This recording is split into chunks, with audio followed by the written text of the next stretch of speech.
বাবা শোনা ঘুম থেকে উঠছ? উঠো। ঘুম থেকে উঠে কান্নাকাটি করা লাগে না? হুম, কি হয়েছে? উঠো।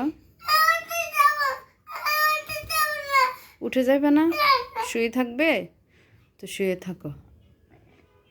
মিষ্টি খাবে? মিষ্টি? হ্যাঁ, মিষ্টি খাবে? এই যে তোমার জন্য মিষ্টি রাখা হয়েছে, এই যে রসগোল্লা, এই যে দেখো। উঠো, কান্নাকাটি করিও না, দেখো তোমার জন্য মিষ্টি রাখছে, মিষ্টি খাইও। উঠো। উঠবে না? কি হয়েছে, ভাল লাগে না? উঠতে ভাল লাগে না? কেন ঘুমাই না উঠতো, কেন ভালো লাগে না?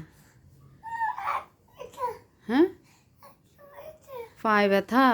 ও আহাই গো, পা ব্যথা, ও আহা, ঘুম আসবে, ঘুম আসবে।